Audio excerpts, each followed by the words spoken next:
노인의 눈에 검은 반점이 보인 것은 1시간쯤 되었다. 이마에서 흘러내린 땀의 소금기가 눈으로 흘러들어 눈동자에 상처를 냈기 때문이었다. 하지만 그의 반점이 보이는 건 신경도 쓰지 않았다. 줄을 당기고 있으면 흔히 일어나는 일이었다. 하지만 2번씩이나 의식이 흐릿해지면서 어지럼증이 일자 걱정이 밀려왔다. 이따위 물고기 때문에 낭패를 보거나 죽는다는 건 말이 안 돼. 그가 말했다. 이제 녀석이 저토록 우아하게 다가오고 있는데 말이야. 하나님, 제가 버틸 수 있게 도와주소서. 주기도문과 성모송을 100번씩 외우겠나이다. 지금은 외울 수 없지만요. 외운 걸로 해 주실 거야. 하고 그는 생각했다. 나중에 외울 거니까. 바로 그때 그의 두 손에 꽉 쥐어져 있던 낚싯줄이 와락 당겨졌다. 날카롭고 분노가 서리고 육중했다. 녀석이 창처럼 날카로운 주둥이로 철사 목줄을 치고 있는 거야. 하고 그는 생각했다. 예상한 일이다. 녀석으로선 그럴 수밖에 없지. 하지만 그런 행동이 녀석을 솟구치게 만들 수도 있어. 지금으로선 그냥 원을 그리며 도는 게 좋을 텐데 공기를 마시려고 솟구칠 수도 있어. 하지만 한 번 솟구칠 때마다 낚싯바늘이 꽂힌 틈이 더 벌어질 테고 그러다가 바늘이 빠져버릴 수도 있어. 솟구치지 마시오 고기 양반. 그가 말했다. 뛰지 말라고. 고기는 여러 번 더 철사 목줄을 쳐댔다. 녀석이 머리를 흔들 때마다 노인은 조금씩 낚싯줄을 풀었다. 녀석이 지금 느끼는 고통을 이대로 지속시켜야 해 하고 그는 생각했다. 내 고통이야 문제될 게 없어. 난 견딜 수 있어. 하지만 녀석의 고통은 녀석의 혼을 빼놓을 거야. 잠시 후 고기는 철사 목줄을 때리는 걸 멈추고는 다시 천천히 원을 그렸다. 이제 노인은 낚싯줄을 조금씩 끌어당길 수 있었다. 하지만 다시 의식이 흐릿해졌다. 그는 왼손으로 바닷물을 떠 머리에 끼얹었다. 몇 번 더 그렇게 하고는 목덜미를 문질렀다. 더 이상 쥐는 안 나는군. 그가 말했다. 녀석은 곧 떠오를 거야. 난 버틸 수 있어. 꼭 버텨야만 해. 그는 뱃머리에 기대어 무릎을 꿇었다. 그러고는 등에 걸쳐져 있던 낚싯줄을 내렸다. 녀석이 원의 먼 쪽을 도는 동안 잠시나마 쉬기 위해. 그는 더 쉬고 싶었지만 낚싯줄이 느슨해지는 것으로 보아 녀석이 방향을 틀어 배를 향해 다가오고 있음을 알 수 있었다. 그는 벌떡 일어나 고기 쪽으로 풀려나갔던 줄을 자기 쪽으로 끌어당기기 시작했다. 어느 때보다도 지치는구먼 하고 그는 생각했다. 이제 무역풍이 불어오는군. 녀석을 끌고 가는 데는 이 바람이 그만이지. 내겐 정말 요긴한 바람이야. 녀석이 다시 먼 쪽을 돌 때 쉬어야겠어. 그가 말했다. 기분이 훨씬 나아졌어. 녀석이 2-3번만 더 돌면 잡을 수 있을 거야. 그의 밀짚 모자는 머리 뒤로 훌떡 젖혀져 있었다. 고기가 방향을 트는가 싶을 때 그는 낚싯줄에 끌려가 뱃머리에 주저앉고 말았다. 열심히 일하고 있구먼 고기 양반 하고 그는 생각했다. 이번에 돌아올 때 자네를 잡아버리겠어. 파도가 제법 높게 일었다. 하지만 좋은 날씨일 때 부는 미풍의 영향일 뿐이었다. 집으로 돌아가려면 꼭 있어야 할 바람이었다. 방향을 남서쪽으로 틀어야겠어. 그가 말했다. 남자라면 바다에서 결코 길을 잃지 않아. 나는 그 긴 섬으로 돌아갈 수 있어. 고기가 원을 3번째로 돌 때 그는 비로소 고기의 모습을 다시 볼 수 있었다. 처음에는 그저 배 아래쪽을 지나가는 어두운 그림자처럼 보였는데 몸뚱이가 얼마나 긴지 다 지나가기까지 꽤 오래 걸렸다. 뭐야? 그가 말했다. 녀석이 저렇게나 큰 놈이었어? 녀석은 정말로 컸다. 원을 한 바퀴를 다 돌고 난 뒤 녀석은 불과 30야드 떨어진 곳에서 수면 위로 모습을 드러냈고 노인은 녀석의 꼬리를 살폈다. 검푸른 무리로 드러난 녀석의 꼬리는 커다란 낫보다도 길었고 엷은 보랏빛을 띠고 있었으며 약간 뒤편으로 비스듬히 기울어 있었다. 노인은 수면에 바짝 붙어 헤엄쳐가는 녀석의 거대한 몸통과 그 위로 띠처럼 둘려진 자주색 줄무늬를 볼 수 있었다. 녀석의 등 지느러미는 아래로 내려져 있고 양쪽의 커다란 가슴 지느러미는 넓게 펼쳐져 있었다. 녀석이 다시 원을 그리며 다가올 때 노인은 녀석의 눈과 함께 녀석 주위에 있는 회색 빨판 상어 2마리를 볼 수 있었다. 놈들은 때로는 녀석에게 착 달라붙고 때로는 멀찍이 떨어지기도 했으며 때로는 녀석의 그림자 아래에서 유유히 헤엄을 쳤다. 둘 다 3피트는 넘었고 빠르게 헤엄칠 때는 온몸을 뱀장어처럼 요란하게 흔들었다. 노인의 몸은 땀에 흠뻑 젖어 있었다. 햇볕 때문만은 아니었다. 고기가 침착하고 조용히 원을 그리며 돌 때마다 그는 낚싯줄을 끌어당기며 두 바퀴 안에 작사를 사용하겠다고 결심했다. 하지만 가까이, 더 가까이로 끌고 와야 돼 하고 그는 생각했다. 머리를 노려서는 안 돼. 심장을 노려야 해. 침착하게 그리고 강하게 밀어붙여 영감, 그가 말했다. 다음 회전에서 고기의 등이 밖으로 드러났지만 배에서 너무 멀리 있었다. 그 다음 회전에서도 녀석은 여전히 멀리 떨어져 있었다. 하지만 물 위로 더 높이 솟아 있었다. 노인은 낚싯줄을 조금만 더 당기면 녀석을 배전으로 끌어올 수 있을 거라 확신했다. 그는 오래전부터 작사를 써왔다. 작살과 연결된 가벼운 밧줄은 말린 채 둥근 바구니에 담겨져 있었고 그 끝은 뱃머리의 말뚝에 단단히 묶여 있었다. 고기는 이제 자신이 그린 원 안쪽으로 조용히 들어와 아름다운 자태를 드러냈다. 노인은 녀석이 더 가까이 오도록 낚싯줄을 끌어당겼다. 그러자 녀석이 살짝 몸을 기울이더니 방향을 틀었다. 그러고는 몸을 똑바로 세워 새로운 원을 그리기 시작했다. 내가 녀석을 움직였어, 노인이 말했다. 내가 움직이게 한 거야. 그는 다시 의식이 흐려지는 걸 느꼈다. 하지만 짜낼 수 있는 힘을 모두 짜내 그 거대한 물고기에 집중했다. 그는 생각했다. 이번엔 녀석을 쓰리뜨릴 수 있을지 몰라. 당겨라, 두 손아 버텨다오, 두 다리야 견뎌다오, 머리야 끝까지 견뎌다오. 이번엔 녀석을 쓰러뜨릴 거야. 그는 고기가 배에 다가오기 전부터 일시에 온 힘을 쏟아 낚싯줄을 끌어당겼다.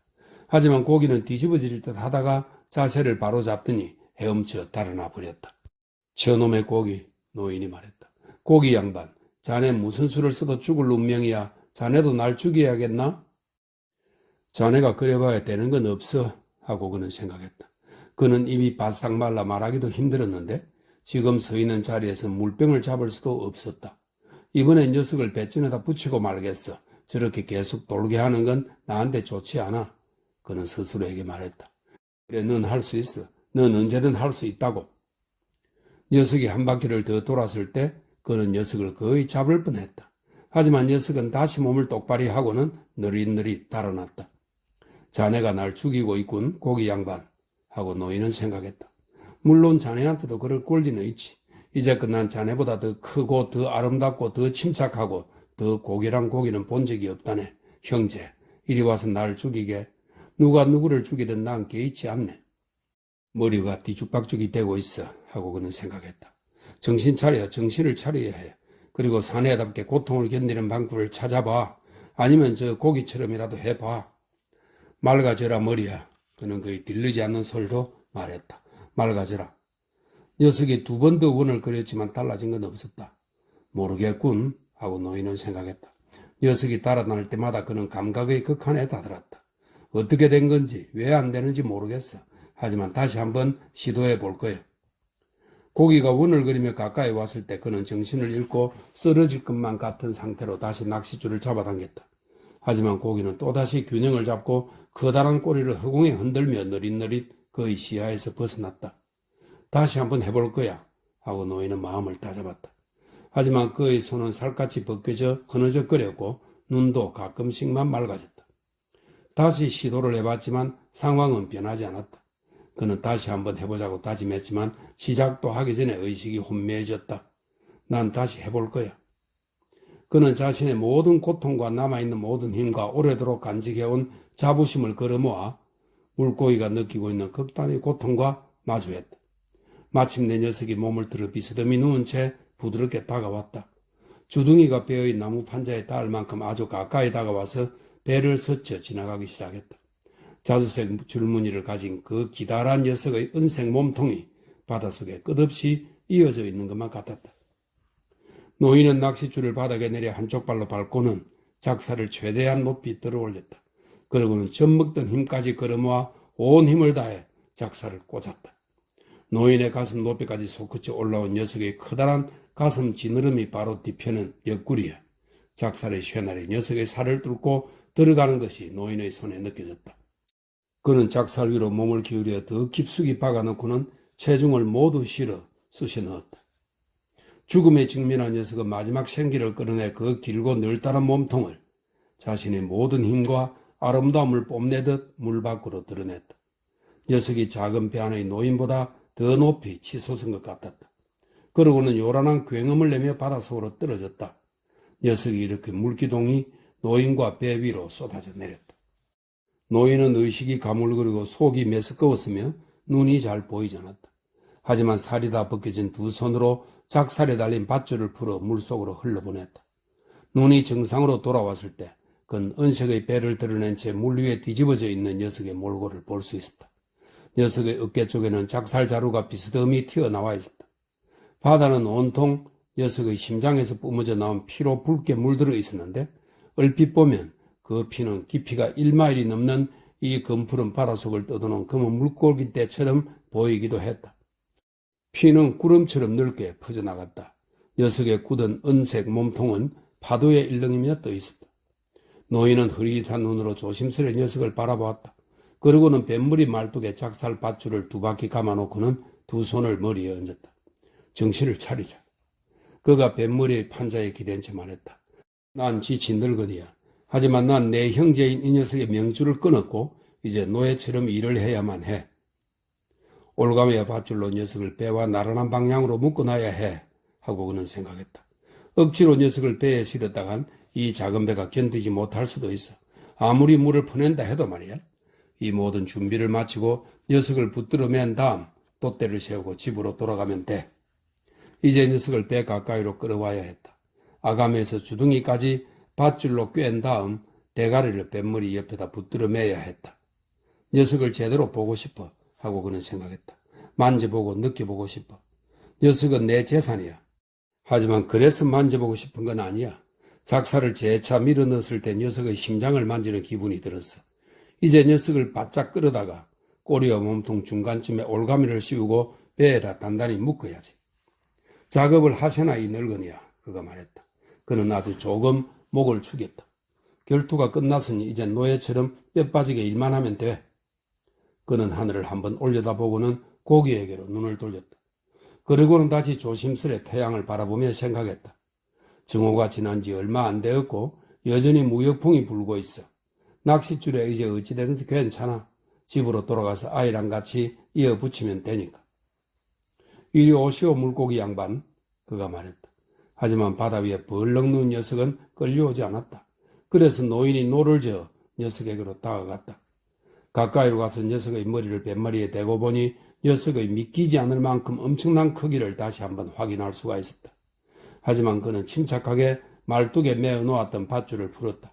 그런 다음 그 줄을 녀석의 아가미로 넣고 턱으로 빼낸 뒤 칼날처럼 튀어나온 주둥이를 한번 감고 반대편 아가미로 관통시켜 다시 한번 주둥이를 감았다. 그리고 그 줄을 뱃머리 말뚝에 두 번 감아 단단히 메었다. 그리고는 남은 밧줄을 잘라 꼬리를 매려고 고물로 이동했다. 자주색과 은색이 섞여있던 녀석은 이제 은색만 띄고 있었고 손가락을 활짝 편 어른 손만한 넓이의 줄무늬는 꼬리와 똑같은 옅은 보랏빛을 띠고 있었다. 눈동자는 잔망경의 반사경처럼 보이기도 했고 행렬을 이끄는 성자의 그것처럼 초연해 보이기도 했다. 난 녀석을 죽일 수밖에 없었어. 노인이 말했다. 목을 축이고 나자 기분이 한결 좋아졌고 머리도 맑았다. 1,500파운드는 넘을 것 같군 하고 그는 생각했다. 더 나갈지도 몰라. 손질을 하고 3분의 2만 남는다 해도 1파운드에 30센트면 얼마야? 연필이 있어야겠어. 그가 말했다. 지금 내 머리는 암산할 만큼 맑지는 않으니까. 위대한 디마지오가 오늘 봤다면 자랑스러워했을 거야. 내겐 돌깃배는 없지만 손이랑 등은 많이 아팠어. 그는 다시 한번 돌깃배라는 게 뭘까 궁금했고 자신도 그걸 가지고 있는데 모르는 건 아닐까 하는 생각이 들기도 했다. 그는 고기를 뱃머리와 이물 그리고 배 중간에 가로대에 단단히 묶었다. 녀석이 얼마나 큰지 그의 작은 배 옆에 더 큰 배 하나를 나란히 붙여놓은 것 같았다. 그는 낚싯줄을 잘라 녀석의 주둥이와 턱을 한꺼번에 묶었다.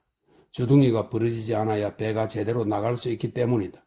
그런 다음 돛대를 세우고 갈고리 자루를 활대 삼아 누덕누덕 기운 돛을 펼쳤다. 배가 움직이기 시작했다. 고물에 반쯤 누운 자세로 그는 남서쪽으로 방향을 잡았다. 그에게 남서쪽을 알려주는 나침판은 필요하지 않았다. 무역풍의 방향과 돛이 펼쳐지는 모양만으로도 충분했다.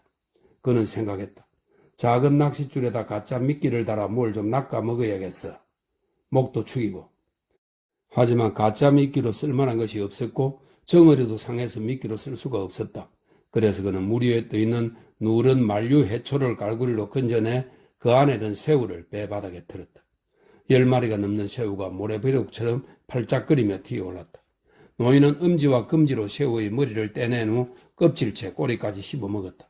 새우는 아주 작지만 영양분도 많고 맛도 그만이란 걸 그는 잘 알고 있었다. 물병에는 아직 2번 정도 목을 축일 만한 물이 남아있었다. 그는 새우를 먹고 난 후 밥모금을 마셨다. 꽤 무거운 짐을 매달고도 작은 배는 잘 달려나갔다. 그는 키의 손잡이를 겨드랑이에 끼운 채 방향을 잡아 나가며 자신이 잡은 녀석을 바라보았다. 자신의 벗겨진 손과 고물에 등을 댈 때 느껴지는 통증을 보면 녀석을 잡은 건 꿈이 아니라 현실이었다. 녀석과의 사투가 끝나갈 즈음엔 정신이 몽롱해져 꿈을 꾸고 있는 건 아닌가 의심하기도 했다. 녀석이 물 위로 솟구쳐 올랐다가 바다로 떨어지기 직전에는 기적이 일어났다는 생각이 들기도 했다. 눈으로 보면서도 믿을 수가 없었다. 지금이야 잘 보이지만 그때는 눈조차 가물거렸다. 이제 그에게 녀석과 자신의 2손 그리고 등은 꿈속의 존재가 아니었다. 손에 난 상처는 빨리 아물 거야 하고 그는 생각했다. 피를 깨끗이 씻어냈으니 소금물이 낫게 해줄 테지. 만류가 흐르는 바다만큼 훌륭한 치료제는 없어. 이제 정신만 똑바로 차리면 돼. 2손은 제 임무를 완수했고 우린 지금 제대로 가고 있으니까. 주둥이를 굳게 다물고 꼬리를 꼿꼿이 세운 채 오르내리는 녀석과 난 형제처럼 항의를 하고 있어. 바로 그 순간 노인의 정신이 다시 흐릿해졌다. 녀석이 나를 데려가는 걸까? 내가 녀석을 데려가는 걸까? 내가 녀석을 끌고 가는 거라면 문제될 게 없지. 그리고 혹여 녀석이 배 안에 있다 해도 역시 문제될 건 없어. 녀석은 이제 위험을 몽땅 상실해버렸으니까. 하지만 우리는 사실 한 몸이 되어 나란히 항해하고 있는 거야. 녀석이 원한다면 녀석이 날 끌고 간다고 해도 좋아. 내 계략이 녀석보다 나았을 뿐이지. 녀석은 나보다 떨어지는 존재도 아니고 나한테 해를 끼치지도 않았으니까. 그들은 순조롭게 항해를 계속했다. 노인은 2손을 바닷물에 담근 채 머리가 맑아지기를 기다렸다. 뭉게구름이 하늘 높이 떠있고 그 위로 엷은 새털구름이 깔려있는 걸 보니 지난밤 내내 미풍이 불었음을 알 수 있었다. 그는 꿈이 아니라는 걸 확인하듯 연신 고기를 바라보았다. 상어가 처음 녀석을 공격해 온 것은 그로부터 1시간쯤 후였다. 상어는 우연히 찾아온 게 아니었다. 먹구름 같은 피가 1마일 깊이의 바닷속으로 퍼져나갈 때부터 놈은 물속 깊은 곳에서 올라온 것이었다. 상어는 무척이나 빠르고 단호하게 어떤 경고도 없이 푸른 바다를 가르며 햇살 속으로 모습을 드러냈다. 그러고는 다시 바다로 가라앉아 코를 킁킁거리며 작은 배와 고기의 냄새를 따라갔다. 놈은 가끔 냄새를 놓치기도 했지만 이내 다시 따라잡아 빠르고 맹렬하게 추격해 왔다. 아주 큰 청상아리였다. 바다에서 놈보다 더 빨리 헤엄치는 놈은 없었다. 주둥이를 빼면 자태 또한 빼어나게 아름다웠다.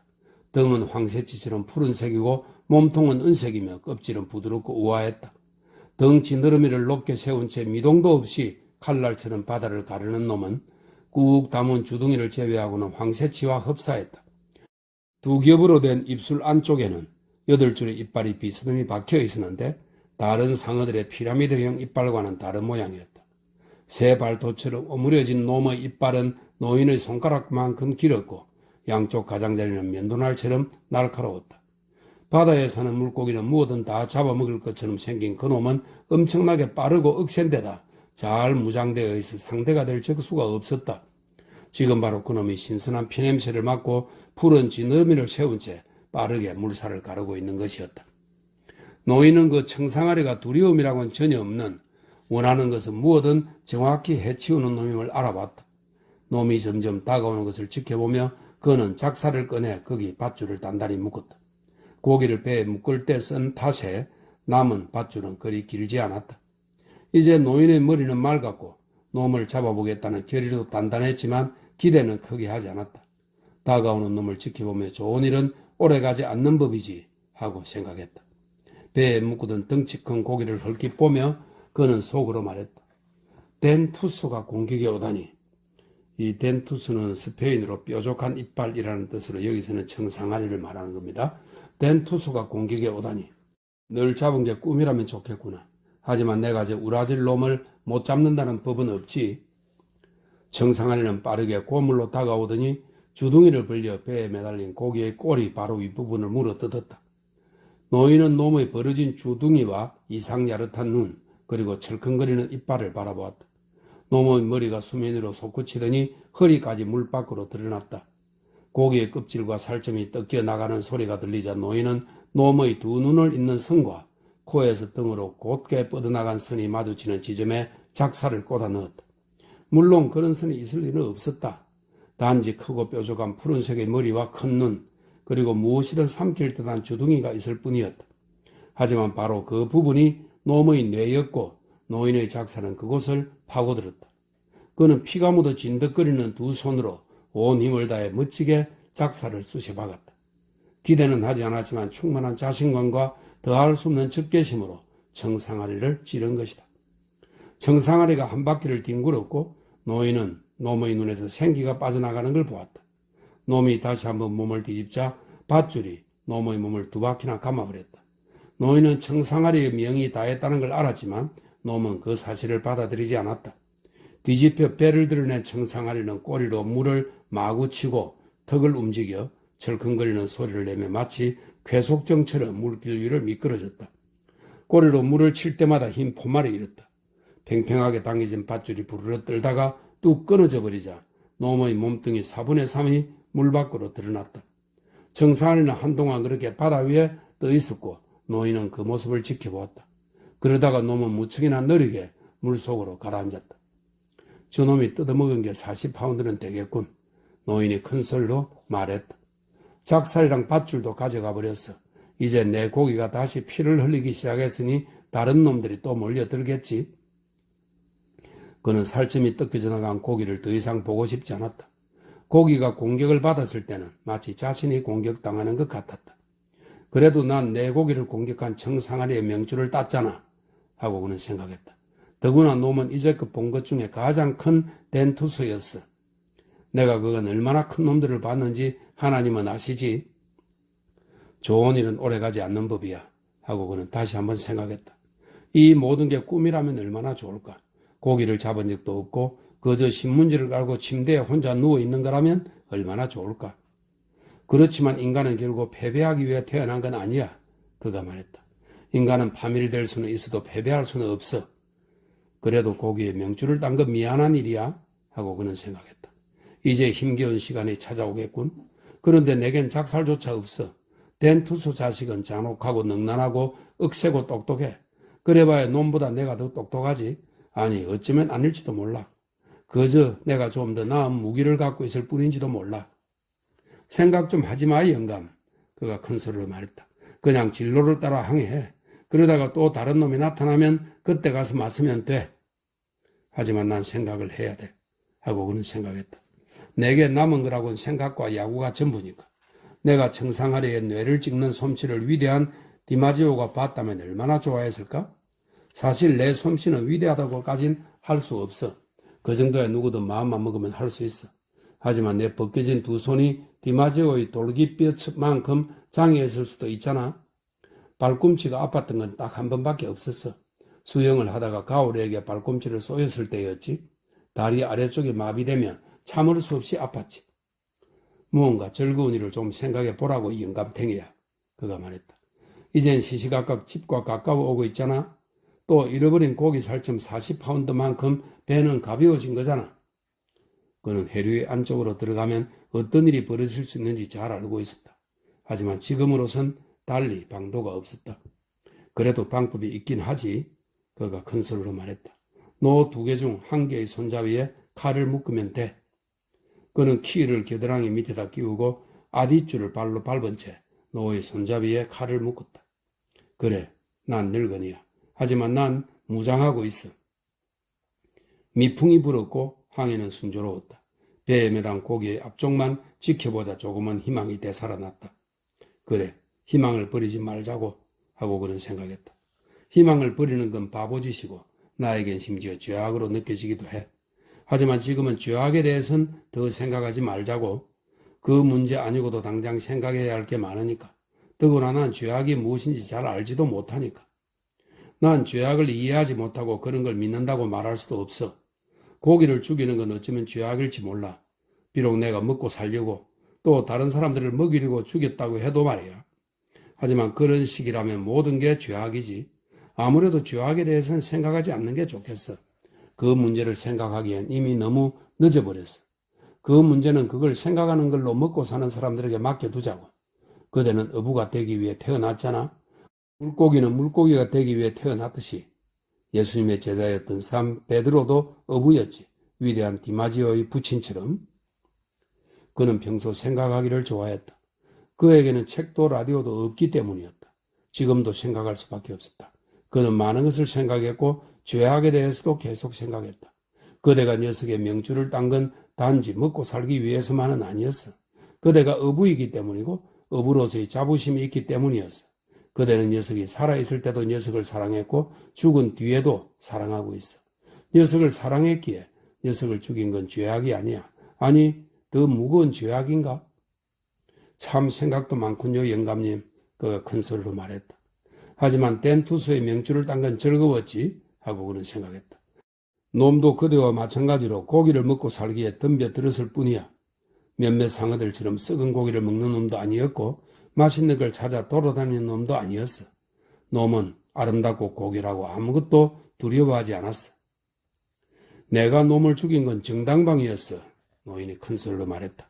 그리고 놈의 명줄을 딴 건 잘한 일이었어. 그는 생각을 이어갔다. 세상 그 어느 것도 무엇이든 죽이며 살게 되어 있어. 고기를 잡는 일은 나를 죽이는 일이기도 하고 나를 살게 하는 일이기도 해. 하지만 아이는 오로지 나를 살게만 하지. 나 자신을 지나치게 속여서는 안 돼. 그는 배 밖으로 몸을 기울여 청상아리에게 뜯긴 고기의 살점을 한 조각 뜯어냈다. 그리고는 그것을 씹으며 고기의 상태와 맛을 살폈다. 단단하고 접이 많은 것이 마치 육류 같았지만 색은 붉지 않았다. 힘줄이 없어서 시장에 내다 팔면 최고가를 받을 것 같았다. 하지만 지금 문제는 물속에 번지고 있는 피냄새를 막을 수가 없다는 것이었다. 최악의 시간이 다가오고 있었다. 미풍이 쉼없이 불어왔다. 방향이 북동쪽으로 약간 바뀌었지만 그 바람은 멎지 않을 것이었다. 노인은 저 멀리 앞을 내다봤다. 하지만 다른 배는 보이지 않았다. 돛도 배에서 뿜어져 나오는 연기 한 자락도 보이지 않았다. 보이는 거라곤 자기 배의 뱃머리 양쪽으로 어지러이 튀어오르는 날치와 물 위로 떠다니는 누런 만류 해초 더미뿐이었다. 새 한 마리조차 보이지 않았다. 그는 고물에 기대어 되도록 푹 쉬면서 원기를 도두려고 이따금 청새치의 살점을 뜯어먹으며 2시간가량을 항해했다. 그때 상어 2마리가 처음으로 그의 시야에 들어왔다. 하고 그는 크게 외쳤다. 그 외마디는 그 어떤 말로도 대신할 수 없는 한 인간이 자신도 모르게 불쑥 내뱉는 못이 자신의 손바닥을 뚫고 나무에 박힐 때 내지를 수밖에 없는 한 조각 비명, 바로 그것이었다. 얼룩쟁이들이로구나. 그가 큰 소리로 말했다. 그는 앞선 상어의 뒤를 바짝 따라오는 두 번째 놈의 지느러미를 보았다.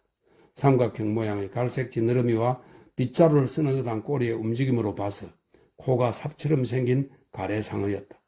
놈들은 피냄새에 흥분해 있었다. 배가 너무 고파 멍청해졌는지 피냄새를 놓쳤다가 다시 찾기를 되풀이했다. 하지만 시간이 갈수록 더 가까이 다가오고 있었다. 노인은 재빨리 아디줄을 만들어 키를 붙들어 맸다. 그리고는 칼을 매단 노를 가능한 한 살그머니 양손을 잡고 들어올렸다. 손이 아팠기 때문이었다. 그런 다음 노를 진 양손을 번갈아 오므렸다 펴며 아픔을 풀어보려 애썼다. 그러고는 더 이상 아픈 것에 개의치 않고 힘껏 노를 움켜쥐고는 다가오는 놈들을 지켜봤다. 넓적하고 평평한 산 모양의 머리가 보였고 끝이 하얗고 널따란 가슴 지느러미도 보였다. 가래상어는 끔찍한 악취를 풍기는 흉측한 상어로 살아있는 고기를 직접 죽여 먹기도 하고 썩은 고기를 주워 먹기도 했다. 배가 고프면 노든 키든 닥치는 대로 물어뜯는 놈들이었다.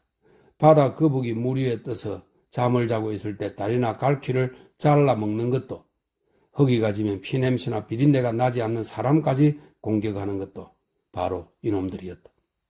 갈라놓은 놈들아 덤벼라. 이리 와라 갈라놓은 놈들아. 놈들이 다가왔다.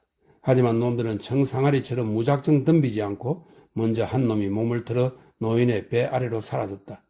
놈이 아래에서 고기를 물어 뜯을 때마다 배가 흔들리는 것을 느낄 수 있었다. 다른 한 놈이 가늘게 찢어진 노란 눈으로 노인을 노려보더니 재빨리 다가와 반원형의 주둥이를 쩍 벌려 고기에 떡끼어져 나간 자리를 공격했다. 놈의 갈색 머리 위로 뇌에서 등뼈까지 이어진 선명한 줄이 보였다. 노인은 바로 그곳에다 노에 매단 칼을 찔러 넣었다. 그런 다음 칼을 뽑고 이번에는 고양이 눈처럼 생긴 상어의 노란 눈에 칼을 쑤셔 넣었다. 놈은 배에 매달린 고기에서 미끄러져 나가며 죽는 순간까지 살점을 뜯어내 삼켰다. 작은 배는 여전히 흔들리고 있었다. 다른 놈은 계속 배 아래에서 고기를 뜯어먹고 있었기 때문이다. 노인은 재빨리 독과 연결된 아뒷줄을 풀었고 배가 옆으로 돌아가자 물밑에서 가래상어가 끌려 나왔다. 놈이 보이자마자 그는 배 밖으로 몸을 기울여 놈에게 일격을 가했다. 하지만 노에 매단 칼은 놈의 단단한 껍질을 뚫지 못했다. 오히려 껍질을 찌른 반동으로 인해 노를 진 그의 두 손과 어깨에 통증이 일었다. 곧바로 놈이 머리를 내밀며 빠르게 다가와 코를 물 위로 내놓고 고기를 물어뜯는 순간 노인은 놈의 납작한 머리 한가운데에 정확히 칼을 찔러 넣었다. 그리고 칼을 뽑아 다시 한번 같은 곳을 찔렀다. 그래도 놈의 주둥이는 고기를 놓지 않았다. 노인은 이번엔 놈의 왼쪽 눈에 칼을 꽂았다. 그럼에도 불구하고 놈은 고기에게서 떨어지지 않았다. 아직도 멀었다고? 노인이 그렇게 말하며 등뼈와 뇌 사이에 칼을 박아 넣었다. 이번에는 칼을 박기가 쉬웠고 물렁뼈가 갈라지는 것을 느낄 수 있었다. 노인은 노를 거꾸로 잡고 노의 날을 놈의 주둥이 사이로 쑤셔 넣고는 비틀었다. 노인은 놈의 주둥이를 벌린 채 미끄러져 나가는 것을 보며 말했다. 잘 가게 갈라노. 1마일 아래까지 내려가서 자네 친구를 만나. 자네 어미인지도 모르겠군. 노인은 칼날을 닦고는 노를 내려놓았다. 그러고는 아뒷줄을 타라 돛에 묶자 작은 배는 다시 방향을 찾아 앞으로 나아갔다. 놈들이 뜯어간 게 4분의 1은 되겠어? 그것도 아주 좋은 부위로만. 노인이 큰 소리로 말했다. 꿈이라면 좋으련만. 차라리 고기를 잡지 않았다면 좋으렸음만. 미안하게 됐네 고기 양반. 자네를 잡는 바람에 내가 모든 일을 망쳤네. 그는 거기서 말을 끊었다. 고기를 제대로 쳐다보고 싶지가 않았다. 피가 다 빠져나오고 바닷물에 씻긴 고기는 거울의 뒷면 같은 은색을 띠고 있었다. 줄무늬만 여전히 선명했다. 내가 이렇게 멀리까지 나오지 말았어야 하는데 그가 말했다. 자네를 위해서나 나를 위해서나 말이야. 미안하게 됐네 고기 양반. 이제 그는 스스로에게 말했다. 자 이제 칼을 묶고 놓은 끈이 끊어지지 않았는지 살펴봐. 손도 잘 풀어놓고 앞으로도 얼마든지 놈들이 공격에 올 수 있으니까. 칼을 갈 숫돌이 있으면 좋을 텐데. 노인은 노에 칼이 잘 매달려 있는지 살펴본 뒤 말했다. 숫돌을 갖고 왔어야 했어. 그대는 필요한 것도 많군. 그만큼 준비 안 한 게 많다는 얘기야. 하지만 지금은 없는 물건을 생각할 때가 아니야. 지금 있는 걸로 무엇을 할 수 있는지를 생각해. 충고를 정말 많이 해주는군. 그가 큰 소리로 말했다. 하지만 이젠 충고도 신물이 나. 그는 키를 겨드랑이에 끼웠고 작은 배가 앞으로 나아가자 두 손을 바닷물에 담갔다. 마지막 놈이 얼마나 많이 뜯어먹었는지는 하나님만 아실 거야. 그래도 덕분에 배가 가벼워졌어. 고기에 물어뜯긴 아래쪽 몸통은 생각하기도 싫었다. 가래상어가 덜컹거리며 배에 부딪힐 적마다 살점이 뜯겨져 나갔을 테니 이제 피냄새를 맡고 온갖 상어들이 몰려올 것이다. 바다 위에 늘따란 고속도로가 생긴 꼴이었다. 그는 생각했다. 이 고기 한 마리로 이번 겨울 내내 먹고 살 수도 있었어. 하지만 이젠 그런 생각은 그만두고 좀 쉬면서 남은 살점이라도 지킬 수 있는 방법을 찾아보자고. 물속에 번진 피냄새에 비하면 내 손에서 나는 피냄새는 아무것도 아니야. 게다가 피가 그리 많이 나지도 않아. 지금 손을 벤 건 문제도 아니야. 그리고 피가 나는 덕분에 왼손에 쥐가 나지 않는 거야. 이제 내가 생각할 수 있는 게 뭐지? 아무것도 없어. 그러니 생각은 말고 닥칠 일이나 기다리자. 정말이지 꿈이라면 좋겠어? 하지만 누가 알겠어. 일이자 풀릴지도 모르잖아. 어김없이 또 상어가 나타났다. 역시 가래상어였으나 이번에는 한 마리였다. 놈은 사람 머리가 들어갈 만큼 주둥이를 크고 넓적하게 벌린 채 먹이통으로 달려드는 돼지처럼 다가왔다. 노인은 처음에는 놈이 고기를 물어 뜯는 것만을 보고 있다가 노에 매단 칼을 단숨에 머리통에 박아 넣었다. 하지만 놈이 몸을 뒤집으며 갑자기 나가 떨어지는 바람에 칼날이 부러지고 말았다. 노인은 자세를 바로하고 키를 잡았다. 그는 물속으로 천천히 가라앉는 상어를 보려 하지조차 않았다. 처음엔 제 크기였던 상어는 점점 작아지다가 마침내 사라졌다. 그런 장면은 늘 노인을 매혹시켰지만 지금은 지긋지긋했다. 갈고리가 남아있지만 별 소용은 없을 거야. 그래도 아직 노 2개와 키 손잡이는 멀쩡하고 짤막한 몽둥이도 있어. 놈들이 나를 이겼어 하고 그는 생각했다. 몽둥이로 놈들을 때려잡기에는 난 너무 늙었어. 하지만 노와 몽둥이와 키 손잡이가 있는 한 끝까지 싸우는 볼 거야. 그는 다시 2손을 바닷물에 담갔다. 늦은 오후로 접어들고 있었지만 보이는 거라곤 하늘과 바다뿐이었다. 바람은 더 세져 있었다. 그는 곧 육지가 나타나기를 희망했다. 그대도 지쳤군 영감, 그가 말했다. 속까지 완전히 지쳤어. 해가 지기 전까지는 아무 일도 일어나지 않았다. 그러다가 해가 지자마자 배에 매달린 고기가 만들어 놓은 널따란 냄새의 흔적을 따라온 갈색 지느러미들이 보이기 시작했다. 놈들은 냄새를 쫓아 이리저리 헤매지도 않고 배를 향해 똑바로 달려들었다. 그는 키를 고정시키고 아리줄을 단단히 맨 다음 고물 아래에 두었던 몽둥이를 집어들었다. 몽둥이는 부러진 노를 2.5피 더 길이로 자른 것이었다. 손잡이가 있어서 한 손으로 쓰기가 편했다. 그는 오른손으로 그것을 단단히 움켜잡고 손목을 굽혔다 폈다 하면서 상어가 다가오는 것을 지켜보았다. 둘 다 갈라놓였다. 먼저 다가오는 놈은 고기를 실컷 물어뜯게 내버려 두었다가 콧등이나 정수리를 후려쳐야겠어 하고 그는 생각했다. 드디어 먼저 다가온 놈이 주둥이를 벌린 채 배에 묶인 고기의 은색 옆구리를 들이박는 순간 그는 몽둥이를 높이 쳐들어서 놈의 넓적한 머리를 힘껏 내리쳤다. 몽둥이로 고무처럼 물렁한 느낌과 함께 뼈의 단단함이 전해졌다. 놈이 고기에서 물러날 때 그는 놈의 코를 다시 한번 힘껏 쳤다. 다른 놈은 물속을 들락날락거리다가 주둥이를 쩍 벌리고는 다가와 고기를 들이받았고 잠시 후 놈이 물고 늘어진 하얀 살점이 보였다. 노인이 놈의 머리통을 내리쳐도 놈은 그를 바라보며 계속 살점을 비틀어 물어뜯었다. 놈이 살을 삼키며 물러가는 순간 다시 몽둥이로 내리쳤지만 몽둥이로는 고무 같은 물렁함만 느껴질 뿐이었다.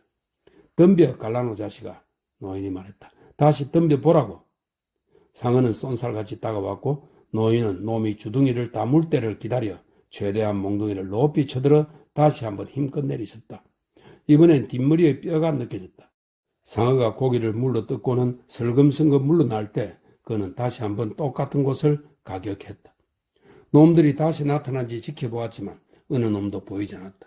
얼마 뒤 한 놈이 원을 그리며 헤엄치고 있는 것이 보였지만 다른 놈은 지느러미도 보이지 않았다. 놈들의 명줄을 따는 것까지 바랄 수는 없지 하고 그는 생각했다. 한참 때였으면 가능했겠지만 그래도 두 놈 다 흠씬 두들겨 팼으니 놈들 기분은 엉망일 거야. 양손을 다 쓸 수 있었다면 이 나이에도 첫 번째 놈 명줄은 딸 수 있었을 거야. 그는 고기가 어떻게 됐는지 보고 싶지 않았다. 반은 뜯어 먹혔으리라. 상어와 결투를 벌이는 사이 해는 이미 넘어가 있었다. 곧 어두워지겠지, 그가 말했다. 그러면 아바나의 불빛이 보일 거야. 동쪽으로 너무 많이 온 거라면 다른 해변의 불빛이라도 보이겠지?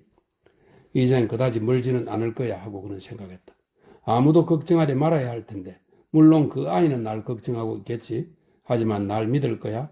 나이든 어부들도 어부가 아닌 사람들도 많이들 걱정하고 있을 거야. 난 좋은 동네에 살고 있으니까. 그는 배에 묶어둔 고기와는 더 이상 얘기를 나눌 수가 없었다. 너무도 흉측하게 망가졌기 때문이었다. 그러다 문득 무언가가 내리를 스치고 지나갔다. 반토막난 물고기 양반, 그가 말했다. 예전엔 온전한 물고기였던 양반, 미안하게 됐네. 내가 너무 멀리까지 온 거야. 내가 우리 둘을 다 망가뜨렸어. 하지만 우린 자네와 나 많은 상어들을 죽였어. 다른 것들도 많이 죽였지. 자네는 그동안 얼마나 많은 녀석들의 명줄을 땄나. 자네 머리에 달린 창은 멋으로 달고 다닌 건 아닐 테지. 배에 묶인 고기를 생각하는 것이 다시 좋아졌다.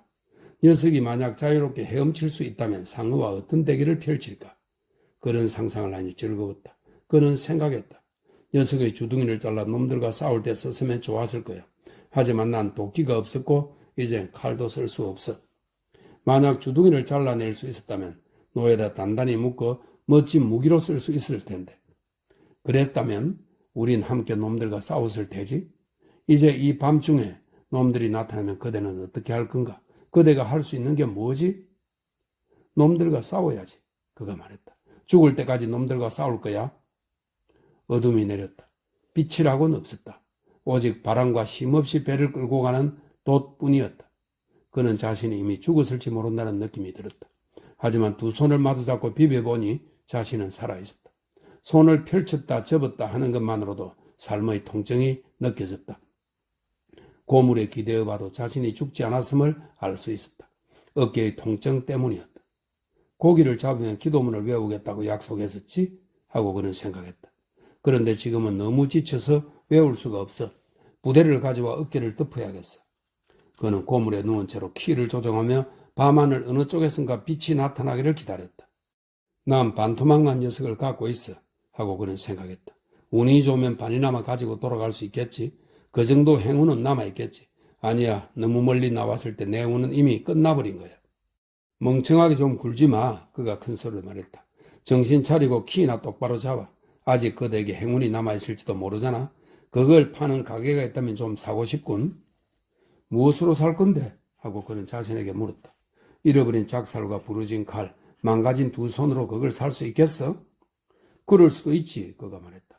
그대는 바다에서 보낸 84일로 그걸 사려고 했었지. 그리고 거의 살 뻔했었어. 엉뚱한 생각은 하지 말자. 하고 그는 생각했다. 행운이란 여러 가지 모양으로 다가오지. 그걸 쉽게 알아볼 수 있는 사람이 있을까? 하지만 난 그걸 꼭 붙잡을 거야. 그것이 어떤 모양으로 다가오든 요구하는 만큼 지불도 하겠어. 어디서든 불빛이 좀 비쳤으면 좋겠어. 난 너무 많은 걸 바라왔지만 지금은 그저 불빛만 바랄 뿐이야. 그는 좀 더 편하게 키를 잡으려고 했었고 통증을 통해 자신이 죽지 않았음을 느꼈다. 밤 10시쯤이라고 짐작될 때부터 하늘의 도시에 불빛이 어리기 시작했다. 처음엔 너무 어슴푸레해서 달이 뜨기 직전의 빛이라고 생각했다. 하지만 이었고 그 빛은 바람이 거칠어진 바다로 꾸준히 건너왔다.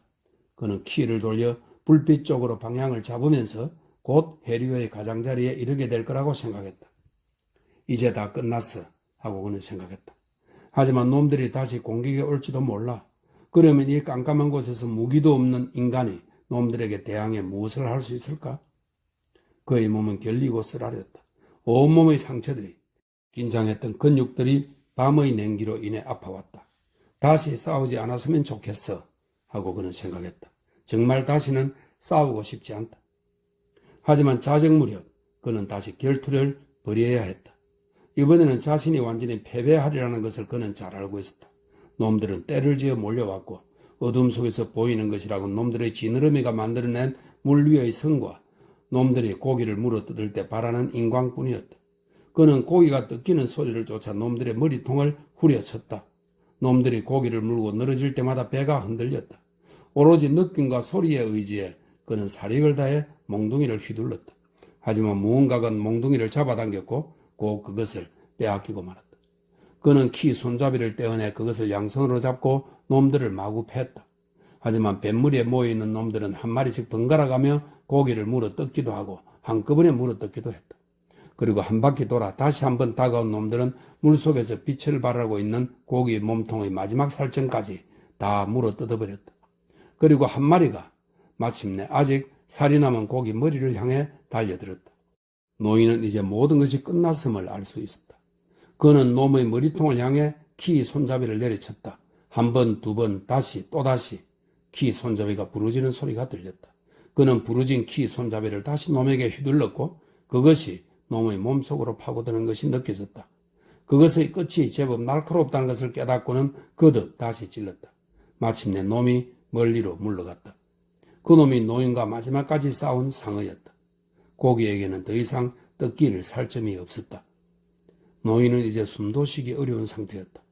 입안에 고인 무언가가 이상한 맛을 냈다. 구리맛 같기도 하고 달달하기도 했다. 그는 그것 때문에 잠깐 걱정을 했으나 양은 많지 않았다. 그는 그것을 바다에다 뱉고는 말했다. 이것도 먹어 갈라노. 그리고 네 놈이 죽인 한 남자의 꿈이나 꾸어라. 그는 마침내 패배했다. 되돌릴 방법은 없었다. 그는 고물로 돌아가 키 손잡이의 부러진 끝을 구멍에 집어넣어 보았다. 방향을 잡을 정도는 되었다. 그는 부대로 어깨를 감싸며 배의 진로를 바로잡았다. 이제 그의 항해는 가벼웠다. 어떤 생각도 어떤 종류의 감회도 남아있지 않았다. 이제 모든 것은 과거일 뿐이었다. 그는 솜씨 좋고 영리하게 고향의 항구를 향해 작은 배를 몰았다. 다시 상어들이 몰려와 식탁에 남은 찌꺼기를 모조리 해치우듯 고기의 잔해를 뜯어먹기도 했지만 노인은 전혀 신경을 쓰지 않았다. 키를 조종하는 일 말고는 그 무엇도 신경 쓰지 않았다. 배에 매달린 묵직한 것이 가벼워지자 배가 날아갈 듯 순조롭게 나아갔다. 좋은 배야 하고 그는 생각했다. 키 손잡이만 빼면 망가진 데도 없어. 그거야 고치면 되고. 이제 만류를 벗어났음을 직감할 수 있었다. 기슭을 따라 서 있는 해변 마을의 불빛이 눈에 들어왔다. 노인은 이제 자신이 어디에 있는지 잘 알고 있었다. 집으로 별 문제 없이 돌아갈 수 있다는 사실도. 바람은 어쨌거나 우리의 친구야 하고 그는 생각했다. 때로는 그렇다는 얘기야. 거대한 바다에는 우리의 친구도 있고 적도 있어. 그리고 내게는 침대도 있어. 침대도 내 친구지. 아주 대단한 친구. 패배를 맛보았을 때 나를 더없이 편안하게 맞아주는 친구지. 침대가 얼마나 평안한 친구인지 여태 몰랐었군. 그런데 그대는 누구한테 진 거지? 누구한테 진 게 아니야. 그가 큰 소리로 말했다. 다만 내가 너무 멀리 나갔을 뿐이야. 그가 조그만 항구로 들어섰을 때 술집 테라스의 불빛은 꺼져 있었다. 사람들은 모두 잠들어 있었다. 쉼없이 부드럽게 불던 바람은 이제 강풍이 되어 있었다. 그러나 항구는 고요했다. 그는 바위 아래쪽에 조그만 자갈 해변에 배를 댔다. 도와줄 이가 없었으므로 되도록 배를 해변 가까이 바짝 붙였다. 그러고는 배에서 내려 배를 바위에 단단히 메었다. 그는 돛대를 뽑아내고 거기 돛을 말아 묶었다. 그러고는 그 돛대를 어깨에 메고 비탈진 길을 오르기 시작했다. 피곤의 심년을 감지한 것은 바로 그때였다. 그는 걸음을 멈추고 잠깐 뒤를 돌아다보았다. 고물 뒤편으로 불쑥 튀어나온 고기의 커다란 꼬리가 가로등에 비치고 있었다. 그는 살점이 다 뜯겨져 나간 하얀 선처럼 드러난 녀석의 등뼈와 어두운 빛깔의 커다란 머리를 뾰족한 주둥이를 살펴보았다. 그는 다시 비탈을 오르기 시작했다. 꼭대기에 이르렀을 때 그는 넘어져서 한동안 쓰러져 있었다. 몸을 일으키려 해보았으나 너무도 힘에 부쳐 돛대를 메고 누운 채 길 쪽을 바라보았다. 멀리 고양이가 서둘러 지나가고 있었다. 노인은 그렇게 길을 바라보고만 있었다. 그는 돛대를 내려놓고서야 일어설 수 있었다. 돛대를 들어 다시 어깨에 메고는 길을 오르기 시작했다. 자신의 오두막에 도착할 때까지 그는 5번이나 쉬어야 했다. 오두막으로 들어간 그는 돛대를 벽에 세우고는 어두움 속에서 물병을 더듬어 물을 한 모금 마셨다. 그러고는 침대에 엎어졌다. 담요를 끌어올려 어깨와 등과 다리를 덮었다. 그리고 침대에 깐 신문지에 얼굴을 파묻고는 두 팔을 길게 뻗어 손바닥을 위로 향한 채 잠에 빠졌다. 아침에 소년이 오두막 문을 열고 안으로 들어와 보니 노인은 잠들어 있었다. 바람이 심해 오늘은 배들이 쉴 거라고 생각한 소년은 평소보다 늦잠을 잔 후 매일 아침 그랬던 노인의 오두막으로 온 것이었다. 소년은 노인이 숨을 쉬고 있나 확인해 보았다. 그러고는 노인의 손을 들여다보았고 울음을 터뜨리기 시작했다. 커피를 가지러 조심스럽게 밖으로 나가 길을 내려가는 동안에도 소년의 울음은 그치지 않았다. 많은 어부들이 노인의 작은 배 주변에 모여 배에 단단히 묶인 것을 바라보고 있었다. 한 사람은 바지를 걷고 물속으로 들어가 뼈다귀만 남은 그 고기의 크기를 줄자로 재고 있었다. 소년은 배가 있는 곳으로 내려가지 않았다. 아까 벌써 배를 보았기 때문이었다. 어부 하나가 노인을 대신해 작은 배를 돌보고 있었다. 어떠시더냐? 어부 하나가 큰 소리로 외쳤다. 주무세요. 소년이 대답했다. 사람들이 자신의 우는 모습을 보건 말건 그는 상관하지 않았다. 아무도 깨우지 마세요. 코에서 꼬리까지 18피트나 돼 길이를 재던 어부가 소년에게 소리를 질렀다. 그럴 줄 알았어요. 소년이 말했다. 그는 테라스로 들어가 깡통 커피를 주문했다. 뜨거운 걸로 우유랑 설탕 듬뿍 넣어서요. 커피 말고 다른 건? 지금은 괜찮아요. 나중에 뭘 드시고 싶은지 알아볼게요. 고기가 엄청나더구나. 테라스 주인이 말했다. 그렇게 큰 고기는 처음 봐. 어제 너가 잡은 2마리도 멋진 놈이더라. 제가 잡은 건 상대도 안 되죠. 소년은 그렇게 말하더니 다시 울음을 터뜨렸다. 뭘 좀 마시겠니? 주인이 물었다. 안 마실래요? 소년이 말했다. 산태하고 할아버지를 깨우러 오지 말라고 사람들한테 좀 전해주세요. 전 다시 할아버지한테 가볼게요. 정말이지 애석한 일이라고 전해주려무나? 고마워요. 소년이 말했다. 소년은 커피가 든 깡통을 들고서 노인의 오두막으로 올라가 그가 깨어날 때까지 곁에 앉아 있었다.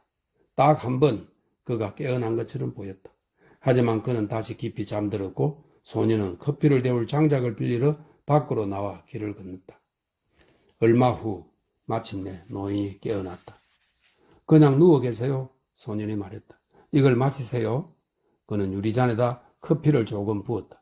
노인이 그걸 받아 마셨다. 놈들이 날 이겼단다 마놀린. 그가 말했다. 놈들한테 완전히 지고 말았어. 그 물고기가 할아버지를 이긴 게 아니에요. 물론 그 녀석이 날 이긴 건 아니지. 다음에 몰려온 놈들한테 진 거지. 페드리코 아저씨가 할아버지 배랑 어구들을 손보고 있어요. 녀석의 머리로 뭘 하고 싶으세요? 페드리코한테 그 녀석 머리를 잘라 통발에 넣어 미끼로나 쓰려고 하렴. 놈의 주둥이는요? 갖고 싶으면 너가 가져. 갖고 싶어요. 소년이 말했다. 그리고 이제 우리 다른 계획을 세워봐요. 사람들이 나를 찾았으니 물론이죠. 해양 경비대까지 나서고 비행기까지 떴었어요. 바다는 너무 넓고 배는 작으니 찾기 힘들었겠지. 노인이 말했다. 그는 자기 자신과 바다가 아니라 다른 누군가와의 얘기를 나눌 수 있다는 게 얼마나 기쁜 일인지 새삼스레 느꼈다. 너가 보고 싶었단다. 그가 말했다. 넌 얼마나 잡았니? 첫째 날에 한 마리, 둘째 날에도 한 마리, 그리고 셋째 날엔 2마리. 아주 잘했구나. 이제 다시 함께 고기를 잡으러 다녀요. 아니다. 난 운이 없어. 운이 다 했어. 빌어먹을 운. 소년이 말했다. 운은 제가 갖고 다니죠 뭐. 부모님이 뭐라고 하시겠어? 상관없어요. 어제 2마리나 잡았다니까요. 이제 우리 함께 고기를 잡으러 나가요. 전 아직 할아버지한테 배울 게 많아요. 좋은 창을 하나 준비해서 바다로 나갈 땐 항상 그걸 배에다 싣자꾸나. 폐차된 포드 자동차에서 겹한 스프링을 뽑아 그걸로 창에다 칼날도 만들고 과나바 코아에 나가면 그 칼날을 더 날카롭게 갈 수도 있을 거야. 뾰족하게 갈아야 돼. 그렇다고 쉽게 부러질 정도로 갈아서도 안 되고. 그나저나 내 칼은 부러져 버렸단다. 제가 새 칼을 구해 놓을게요. 겹한 스프링으로 창에다 날도 만들고요. 이 지독한 버리사는 며칠이나 불까요? 아마 사흘쯤, 며칠 더 불지도 모르고. 제가 모든 걸 다 준비해 놓을게요. 소년이 말했다. 그동안 할아버지는 손이나 잘 돌보세요. 손을 어떻게 돌보는지는 잘 아니까 걱정하지 마라. 그런데 밤에 뭔가 이상한 걸 뱉었어. 가슴 어딘가가 부러진 것 같다. 그것도 잘 낫게 하시고요. 소년이 말했다. 누우세요, 할아버지. 제가 깨끗한 셔츠를 갖고 올게요. 그러고 나서 드실 것도 갖다 드릴게요. 내가 없는 사이에 나온 신문들도 좀 갖다 주렴. 노인이 말했다. 빨리 나으셔야 해요. 전 할아버지한테 배워야 할 게 많으니까요. 저한테 모든 걸 가르쳐 주셔야 해요. 그런데 얼마나 힘드셨던 거예요? 많이. 노인이 말했다. 나가서 음식이랑 신문 갖고 올게요. 소년이 말했다. 푹 쉬고 계세요. 할아버지 손에 바를 약도 사갖고 올게요. 페드리코한테 고기 머리 가지라는 말도 꼭 전해주고. 그럴게요. 문 밖으로 나가 낡은 바위길을 내려가면서 소년은 다시 울음을 터뜨렸다. 그날 오후 테라스는 한 무리의 관광객들로 붐볐다. 한 여자가 빈 맥주 캔들과 죽은 창꼬치가 떠다니는 바다를 바라보고 있다가 무언가를 발견했다. 바다의 일렁이는 커다란 꼬리를 달고 있는 엄청난 길이의 허연 등뼈였다. 동풍이 항구 쪽으로 쉼없이 거친 파도를 일으키고 있었다. 저게 뭐죠? 그녀가 그 거대한 등뼈를 가리키며 종업원에게 물었다. 그것은 막 파도에 떠내려갈 듯한 쓰레기처럼 보였다. 티브론이요. 종업원이 말했다. 그러니까 상어가요. 하며 그는 어떻게 된 일인지 설명해 주려 했다. 상어가 저렇게 멋지고 아름다운 꼬리를 가진 줄 몰랐네요. 나도 몰랐어. 그녀와 일행인 남자가 말했다. 길 위쪽 오두막에는 노인이 다시 잠에 빠져 있었다. 이번에도 얼굴을 침대에 파묻은 채로. 소년은 곁에 앉아 그를 지켜보고 있었다. 노인은 사자가 나오는 꿈을 꾸고 있었다.